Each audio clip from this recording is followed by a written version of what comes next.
insightful and knowledgeable. These are the mentors we should be aspiring to be like. We should see more of them. We should hear more from them, and we need more of them. So absolutely agree with you, Cruden. And then Hoisame says, you don't put on a shoe unless you're going somewhere. You loved that one. I'm very happy that you did, and that was what Theo Baloi mentioned. Rolene, the provision of education is still unequal. And one of our speakers said it'll take up to 20 years to change it. I think we have not gotten it right in 20 years. We probably need double that to make it better. And then also we had the best students going into teaching due to circumstances. And hopefully we have the best teachers for our children, irrespective of how the teachers got in there. And may more of us choose to be teachers, because that's where our future lies. Make a difference where it counts. Thank you so much. I'd like to move on to a conversation with Nyiko Shiburi, the CEO of Multichoice. He'll introduce himself. I think it's a talk you'll enjoy.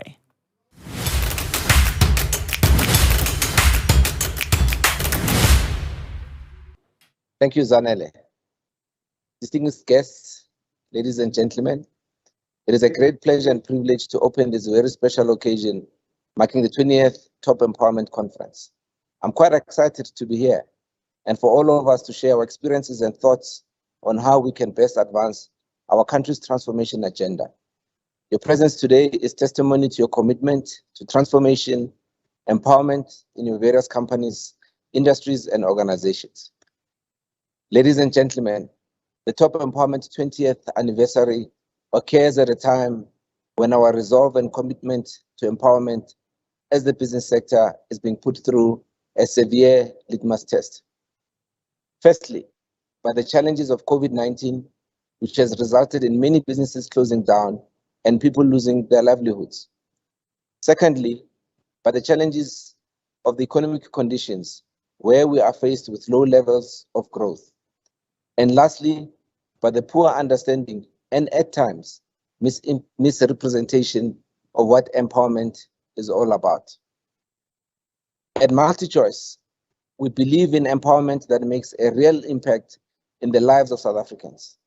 We empower communities to change their lives for the better. We are committed to transforming our broader industry with initiatives based on recognition that equality is the catalyst for economic independence.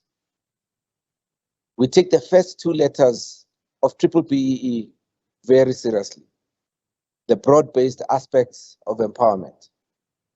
Broad-based is at the heart of our BBBEE philosophy, and we've made it our own mission to implement and participate in inclusive initiatives that broaden empowerment as widely as possible and to as many South Africans as possible.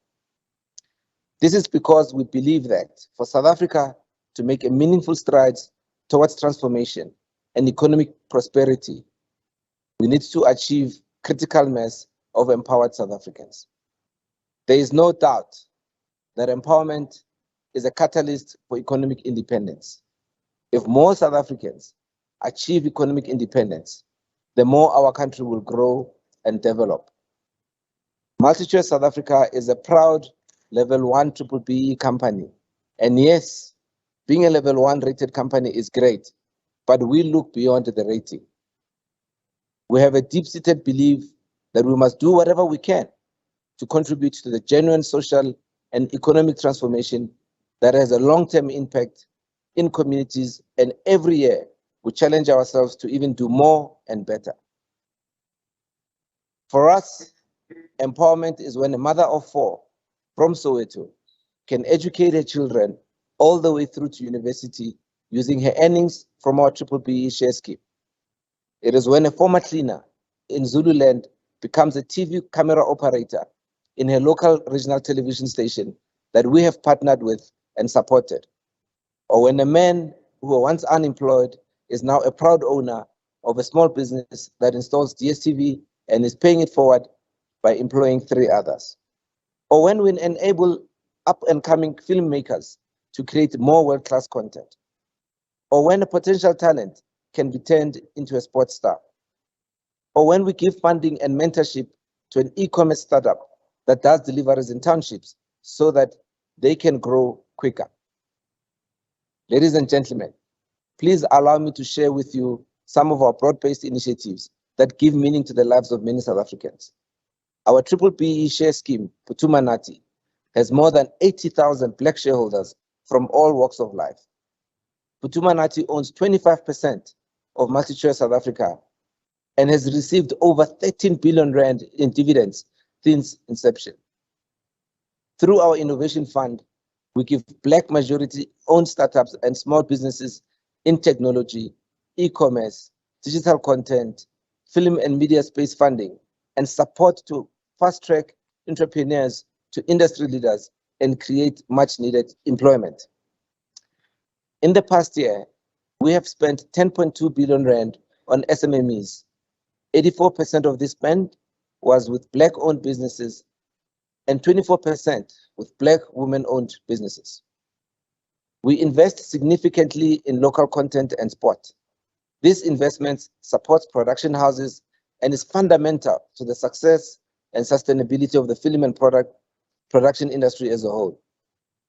All our decoders are manufactured right here in South Africa, which supports the growth of our manufacturing industry and creates much needed employment. With the high rates of youth unemployment in South Africa, the empowerment of young people is particularly important to us. We recognize that many young people may lack skills and necessary work experience to find a job and participate meaningfully in the economy. And many also lack the means to further their education.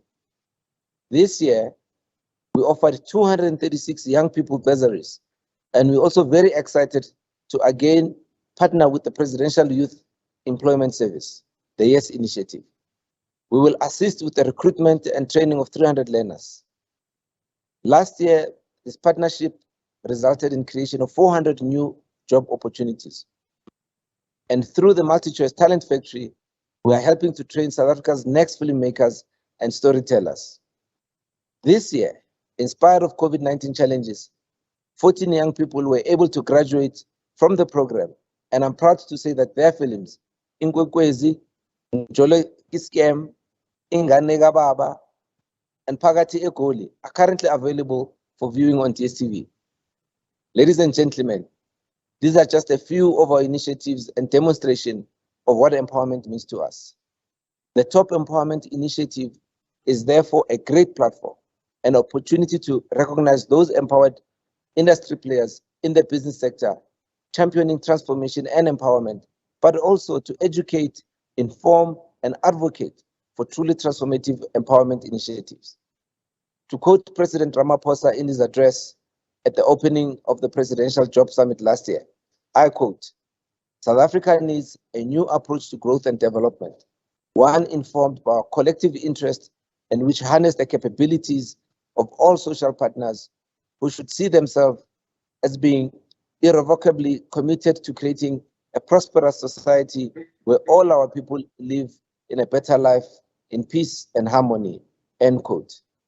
We at Multichoice are committed to creating a prosperous society, and I believe that many of my colleagues today here feel the same. As we celebrate 20 years of this initiative, my welcome message to you is that precisely because of the economic difficulties we face as a country, that our commitment to true empowerment must never wane. It is those things that we do outside the glare of the headlines that make a meaningful contribution to South Africa's future. Thank you, ladies and gentlemen. I hope you enjoy the rest of the conference. Thank you very much.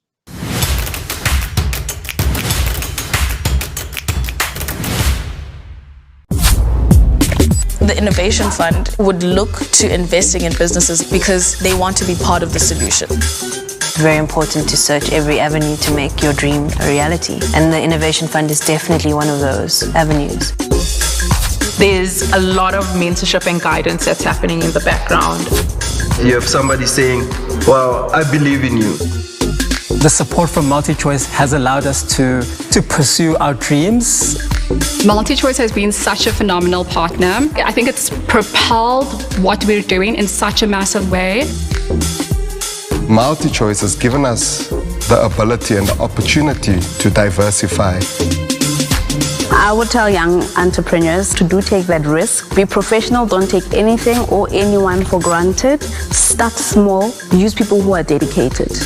What we've found here is a partner who is interested in growing ideas and growing innovation.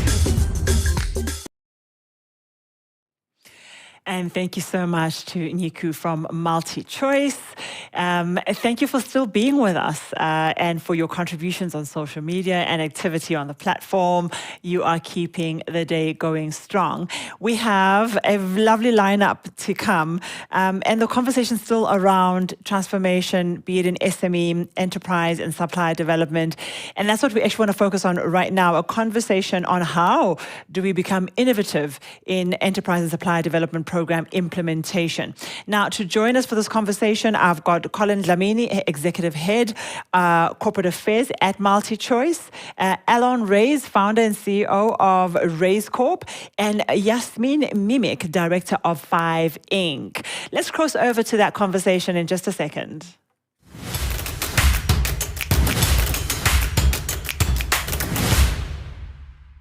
Thank you so much for joining us. I am super excited to be having this particular conversation on purposeful strategies of transformation versus compliance as empowerment.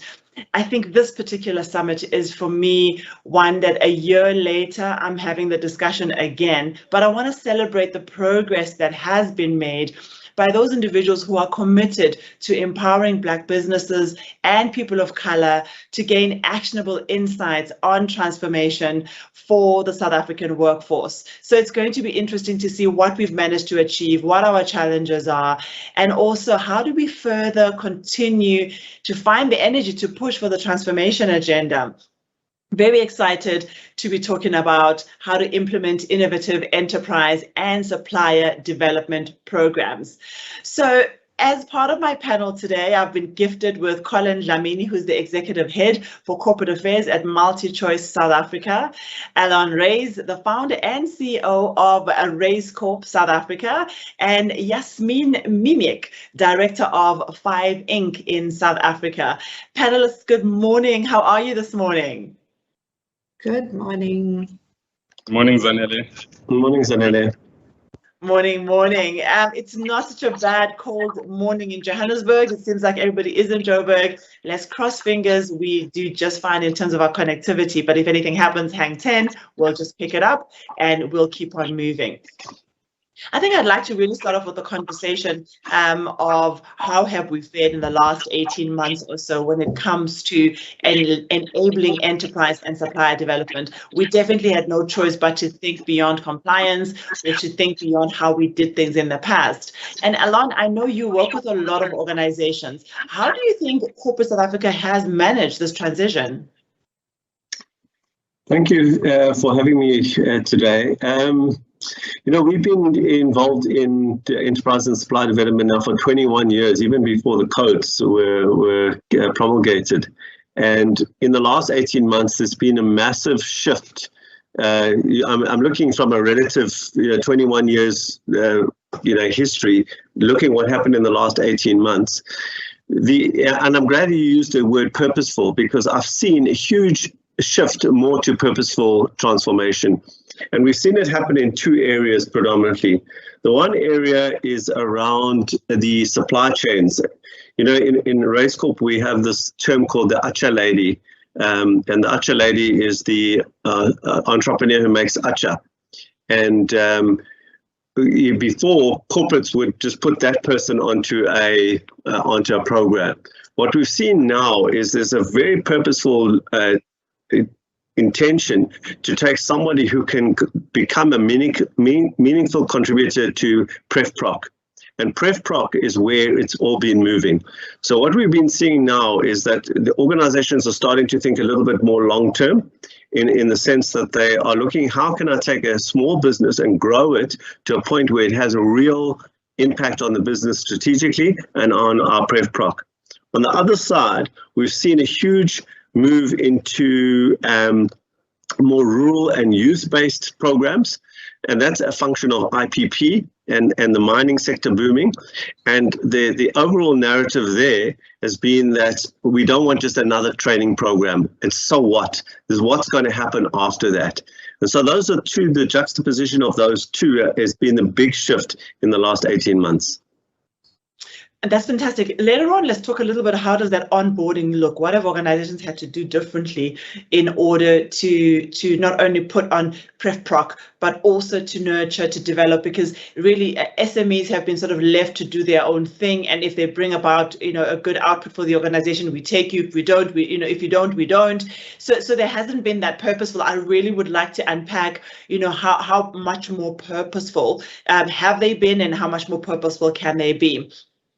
Let me go through to you, Collen. I think Multichoice, for me, has been known to be one of those organizations, very innovative ways of engaging with SMEs with really interesting programs. Tell me, in your current role, how do you think we've done good in this area? Hi, Zanele, and thanks for the opportunity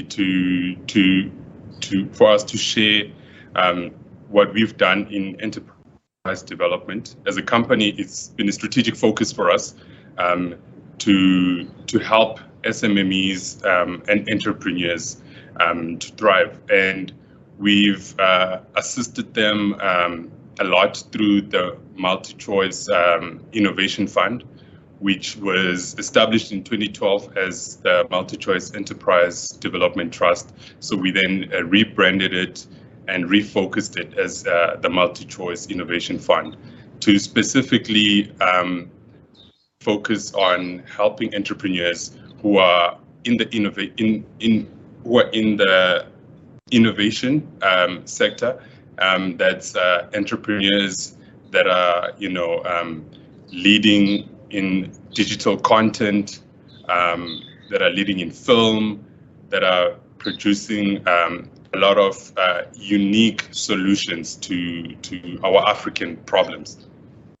And we've provided them with funding, and not only just,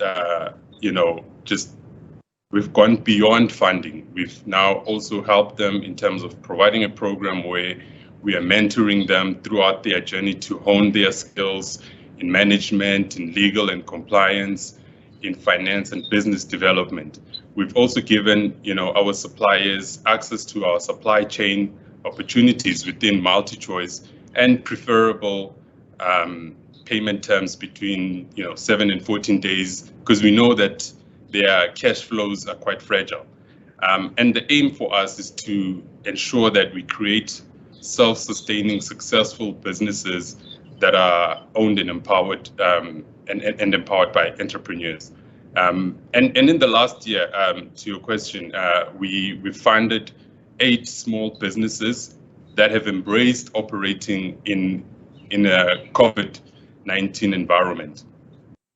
And these are entrepreneurs that have realized that they need to think outside the box. And I'll give you examples later on some of the case studies that you would find interesting. I think that's going to be really great. Thank you so much, Collen. I think it's so interesting. Multichoice gets a huge spotlight because of the industry that you are in. And we think about, and it's going to be great to hear how you think, because it's easy, I think, to be creative in an innovative environment. But Allon and Yasmine are probably going to lean and tell us about the broader spectrum of organizations that really need support. And Yasmine, you're very passionate about helping corporates implement social development and environmental projects. And I think that they do need the hand-holding. Tell us how the journey has been for you as well in the last couple of months. So it is interesting that it's advancing. We've been in the space for a few years now, and we've been involved in for a few years. We've been trying to push the agenda of advancing companies, small companies in waste management, in waste transformation. And it's becoming a bigger area now because of the spotlight on waste in the townships, on corporate waste. So we've been focusing mainly on corporate waste and saying to corporates, get people involved in the transformation of the waste rather than just getting somebody to take it and take it to landfall. And it's been a very, very slow journey. But with the implementation of carbon tax, we're getting there. So corporates are starting to see, what we need to make a difference. I echo what Allon says in the strategic element of it. Before development used to be a low-hanging fruit. We'll just spend some money, we'll get the points, and that's the spotlight on youth entrepreneurs, again, as Allon says, is driving corporates to think more strategically around this. So from our perspective, in terms of what we do, it has been encouraging. It's a long journey, but it's a global problem, I think. But we have made strides in this area. And you can't even begin to compare us with some countries globally in terms of the progress that that have made, and just the understanding of waste management and the opportunity that lies in there, not only for the environment but also for people. Please unpack that a little bit later, because you're creating employment where there's often no hope of employment. So I'm really excited about that space, and I hope more people come up, like yourself, to help organizations to understand this. Allon, you're also engaging a lot directly with senior leadership. Is the tone changing there? Because oftentimes this is seen as we have to do it. How much money do we have to throw down there? How many points do we get back in return? Do we see more purposeful leadership coming on board and allowing great things to happen in the space? That's definitely the case, but I know it would be nice to say that's happened just as a result of COVID, but it hasn't. It's already, I would say, that step change in terms of leadership being involved is about 4 or 5 years old now, where we've seen a significant change in the attitudes of leadership around the transformation in terms of ESD. And we've seen that, and the way that manifests for us is that we, for example, have a quarterly report where we review all the entrepreneurs that a corporate, for example, has supported and their progress. And before that used to be a meeting that was held by some middle manager in the organization. What we're seeing now is that senior management, if not the CEO, is involved in those meetings, with a particular emphasis on making sure that there's, as Collen pointed out earlier, that they can get into supply chains, and what can I do as senior management to cut down any obstacles that are in the way of legitimate scale Black-owned businesses getting into our supply chain. And the interesting thing here, I just want to talk about this because it's not understood. What we've seen is that two things have happened as a result. The incumbent, let's call it white, many of the incumbent white-owned businesses that are supplying large corporates, there's two things that have happened there. The first is that they've actually been forced to drop their prices, because before it was like every year, 10%, 10%, 10%, and there's been no challenge around that space. So this has been good for the corporate. And the second thing is innovation, is that there's far more innovation. Because of competition now for that supply chain, there's far more innovation, which is a boon for the corporate. I think I've seen it firsthand, how CEOs are dipping down and actually getting involved, or directors or executives in organization. And is it also now moving from being just the executive and the team that runs it? What I have found is that the rest of the business is often disconnected from what the organization is trying to do.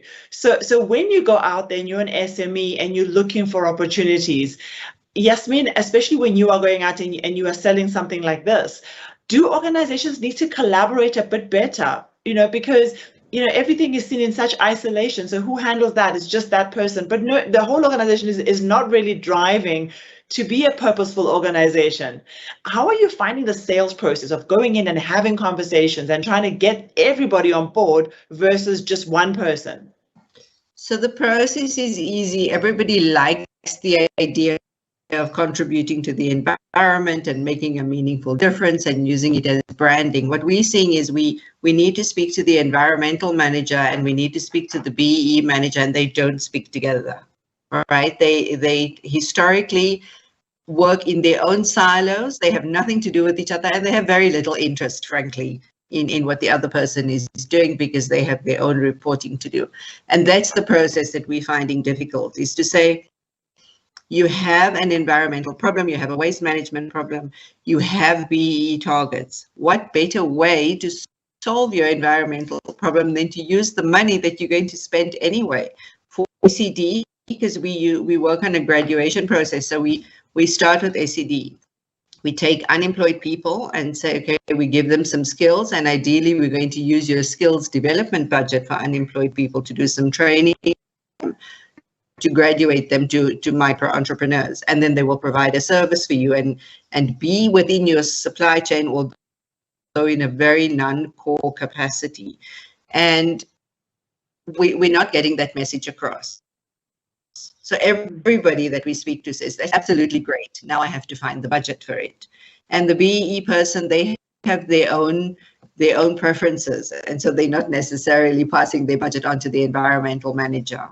So that's the stumbling block that we have. We're working with a couple of incredible companies who have absolutely got this and saying, why do we need to spend money in two areas when we can use one budget and solve two problems? And I think again, as much as organizations sit down to talk about an IT strategy or the implementation of a new technology, the same conversation needs to be had around what is our purposeful intent when it comes to triple BEE, or when it comes to ESD. How do we put together different parties for them to have conversations? How's Multichoice doing this? Especially, I think for you, Collen, you are corporate affairs, so that's kind of an interesting place for it to be sitting. Are you able to pull different stakeholders together and have conversations for org-wide solutions versus for silo solutions?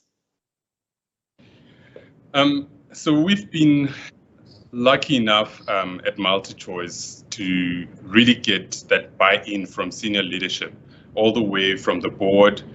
There's a keen focus on ensuring that we drive our triple BEE scorecard and our enterprise supplier development successfully.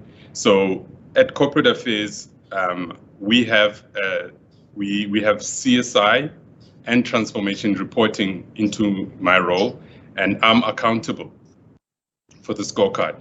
So we drive the initiatives, we execute, but also what helps is that we collaborate with the rest of the business through a triple BEE committee, which comprises of various senior managers from across the business, from HR, from finance, from IT, etc.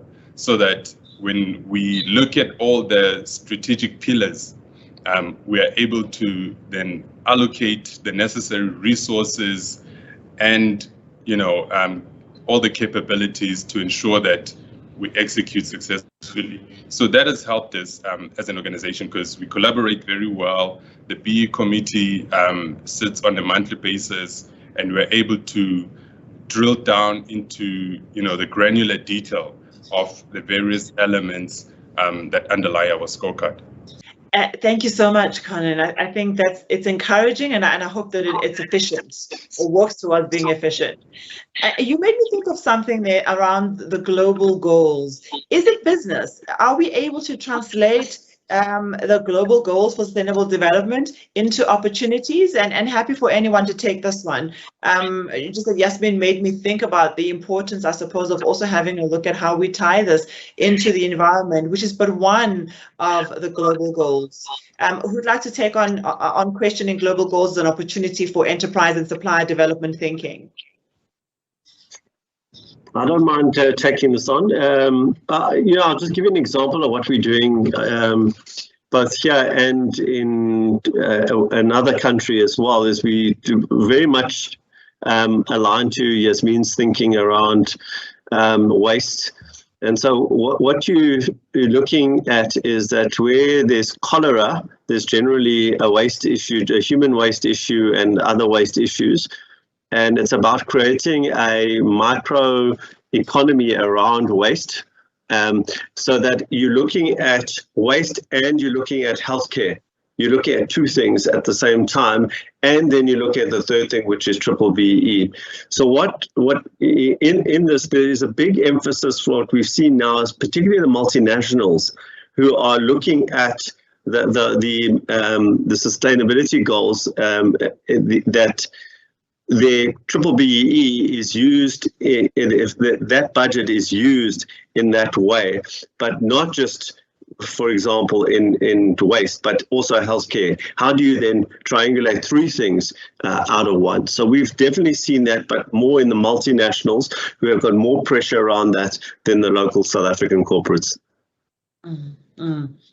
I was excited to see, I think it was one of our banks really promoting their commitment to the sustainable goals, as well as ensuring that all the investors in the environment, and I'm hoping that other organizations in South Africa are picking up on the importance of really looking at the global goals and selecting whether it is healthcare, climate action, reducing inequality. There's so many easy ways in which we can solve problems for communities without just looking at BE as an output. There are so many other factors we can solve for organizations.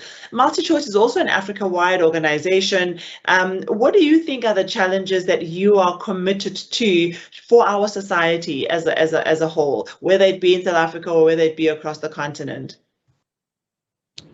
Thanks, Zanele. Look, there's a plethora of challenges that we face in South Africa and on the continent. And the way we see sustainability is twofold. So on the one hand, there's a big drive from the investment community, to see that corporates, especially listed corporates on the JSE, are doing a lot in terms of ensuring that they drive their ESG imperatives, and for us we put a lot of effort in it, and it also helps in terms of localization.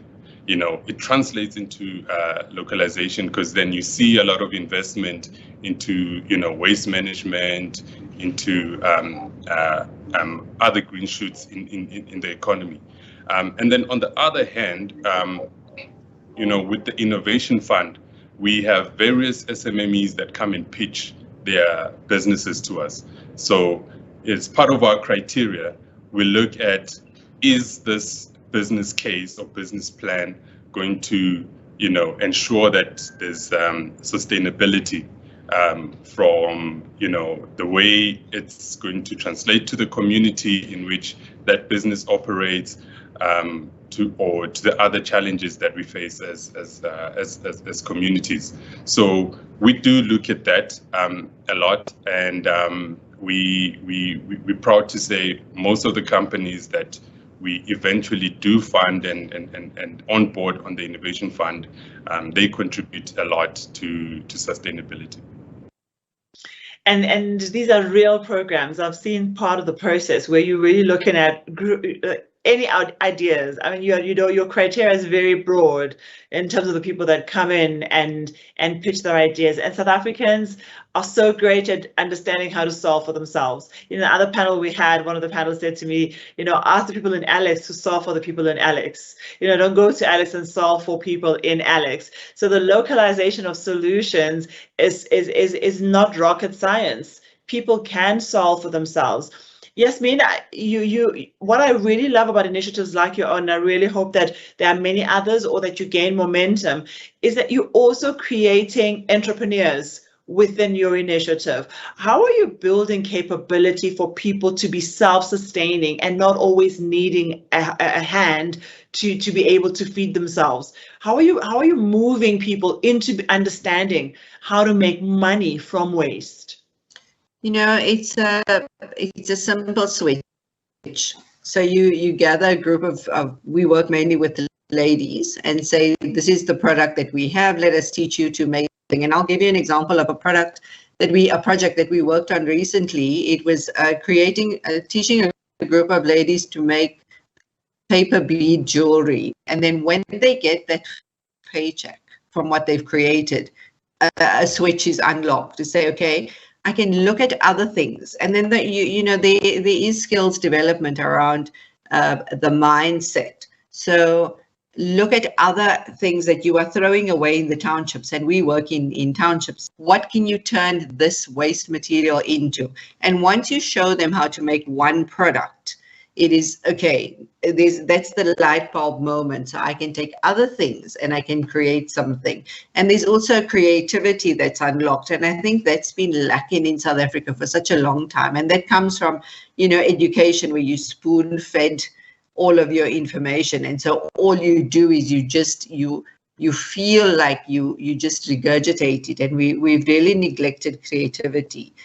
And I think that's an important thing, is that you show somebody one thing, and we handhold our beneficiaries for a long time in that we create the markets for them. Thank you so much, Yasmine.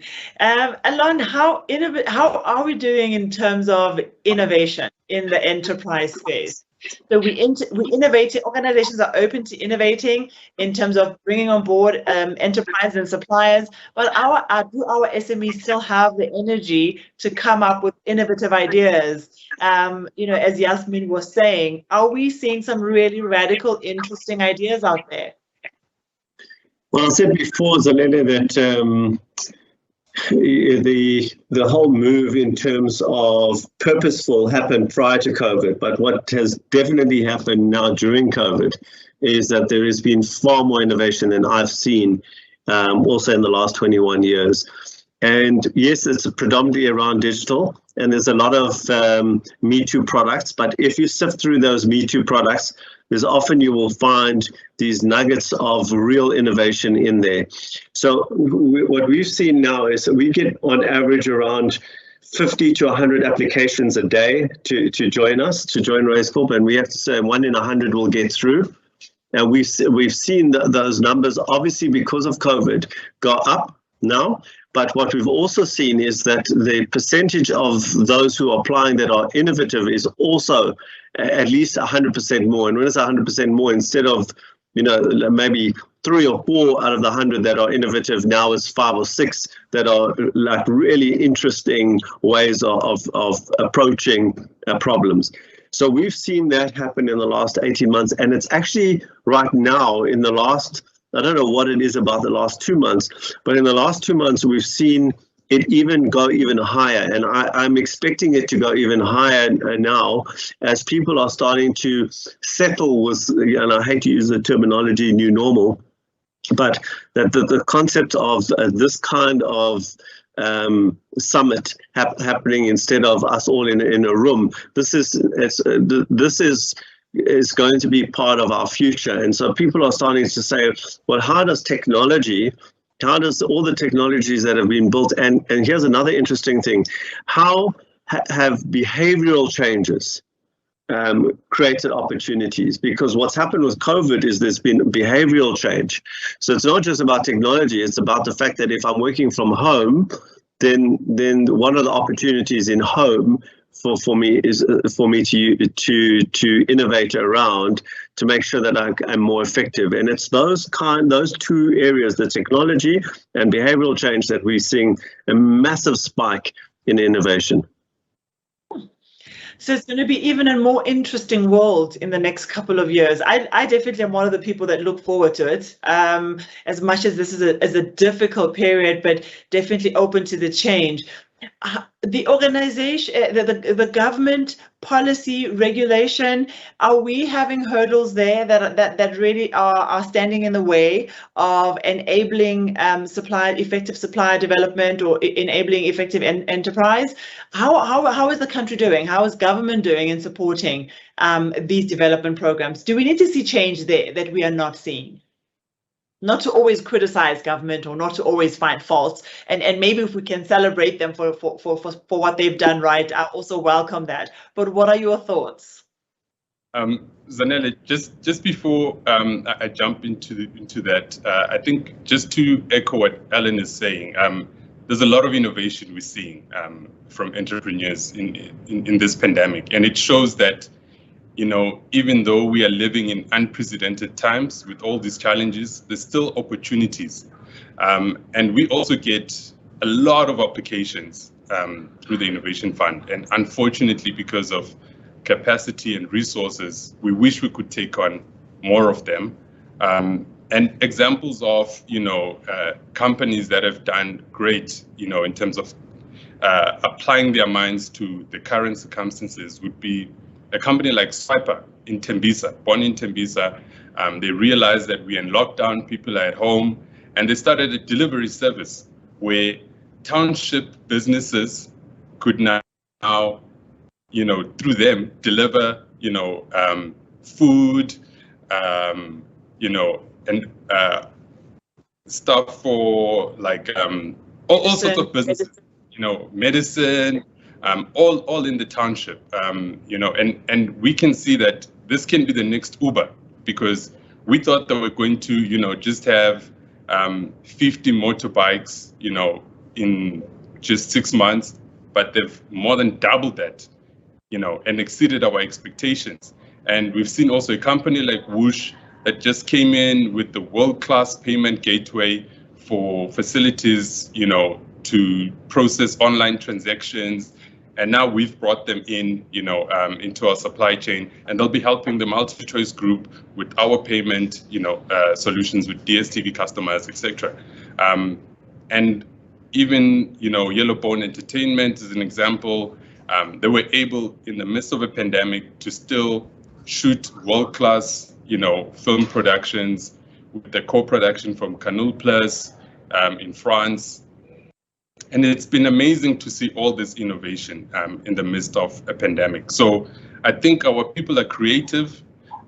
They just need to get that support. And we need to, as private businesses, to come to the table and not expect government to just, play that role. We also need to come to the table. And I think we need to see more of that collaboration. Government has provided the legislative, environment and enabling environment to do this, but we need to take it seriously as businesses and make it a business imperative and not just a compliance issue. So unfortunately, that, misinterpretation of what BBB is, that notion is still there. It still exists. There are companies like us and a few others that are taking it seriously, but I think we need to do more as businesses. But definitely the legislative environment is there, and we need to see more enforcement, I think, from government. The enforcement, we need to see more teeth. There's no point in with us keep having more and more legislation and more regulations, but we just need to see more enforcement. That's my view. I think, and also the right kind of enforcement. We'll be talking to someone from the BEE Commission. It'll be really interesting to see how she wants to hold companies accountable, because there is no accountability at this point. There's, if you tick the lines, no matter how, with how gray a pen you tick them with, you actually can continue to do business, which, around whichever way in which you want to interpret the codes. But it's going to be interesting to have a chat with her, because I think she has gone a long way to trying to say what is acceptable, what is not. So yes, you can tick the box, but how do you do so with purpose, and how do you do so with really the intent to develop a community of suppliers? Any last words from the team? Thank you so much. We're nearly out of time. I think it's been a fascinating conversation. I hope organizations, beyond the stress of the current as is state of the world, I hope we can lift our heads up and also try to make a difference at this time. Any last words from any of our panel members? Senator, I will say, I too think this is an exciting time. It's difficult, it's very challenging, it's especially challenging for the people we work with in the townships and the informal settlements. But I think there is a shift happening, there is a creativity, there is a drive, and I see from corporates there is an intention to make a difference. So I see positivity on the horizon. Hope on the horizon. Fantastic, and thank you for sharing that. Thank you for sharing that. And more people who are watching walk away and going to ask themselves, what are they doing? Allon, anything from your side as a closing remark? Yeah, I just want to actually respond to the legislation what government can do, and maybe it has been ended on a positive, maybe I'll end it on a negative. I'm sorry, but I think you can't have this conversation about small business without talking about labor law. This is a soapbox that I've been on for ages. I think labor law is very, very important, but it's designed for big business. And what's happened, what I see, I mean, we work with over 500 small businesses right now. They spend so much of their time in CCMA because they make, let's call it rookie mistakes, in terms of if somebody says they can do something and they can't, they fire them and they don't follow the process because, they had a, it's 3 months probation, and the person didn't work out. And so what for me, I think government needs to look at labor law in particular around small business, and that it's different for labor law for big corporate, because big corporate's got power and sophistication and departments. Small businesses, a one-person operation, doesn't have that. And there's a lot of research showing how much time these marginal businesses spend in CCMA, and if you're marginal and you in CCMA, your business fails. You can't have somebody in your business that's not performing. You just can't at that level. So I think if there was one message around legislation, to me, I would move it there to combine with BBBE. Are they hearing this? Has this been put in front, and we're just not moving? I don't know how long this message has been sent to the legislative teams. Yeah, I've been on that soapbox for a long time, and anytime I get an opportunity to whine about it, I do. I think it needs to be heard. It's a real thing that I experience with our entrepreneurs every single day. Well, we'll join you. Any opportunity we find, Collen, Yasmine, to really help to solve the simple problem, or if there's an ear that is the right type of ear, we'll join you, Allon. Thank you so much. And I think there are many other ways in which we really need to get government, especially government communications, to communicate to corporate South Africa around what their expectations are in supporting and being innovative around enterprise and supplier development. So I really hope that we walk away inspired. I do. Thank you, Collen. Thank you, Yasmine. Allon, always great. Wishing you both, all three of you, strength along this journey. And yeah, stay tuned. We've got some interesting conversations for you to listen to as well. Thank you so much. Thank you, Zanetta. Thank you, Zanetta. Bye.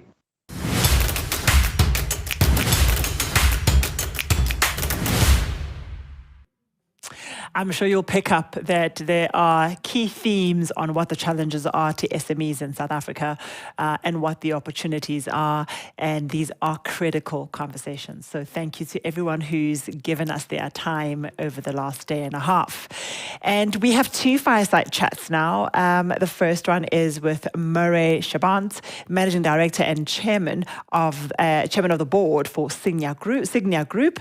And basically his conversation is going to be about what is best practice and what do South Africa's BE ESOPs do right and do wrong, I suppose, and really talking about how employee-owned companies outperform their non-employee-owned peers. Then after that, I have the opportunity to do a conversation with Alistair Mokoena, the CEO of Google. So look forward to that one, and I'll see you then. Completely forgot. Thank you for the opportunity to talk about an extremely sensitive topic that has been the subject of much debate over the last 2 years. In fact, it was just 2 months ago that the Minister of Trade and Industry and Competition, Mr. Ibrahim Patel, on the 18th of May, released an explanatory memorandum and practice note on broad-based ownership structures, including employee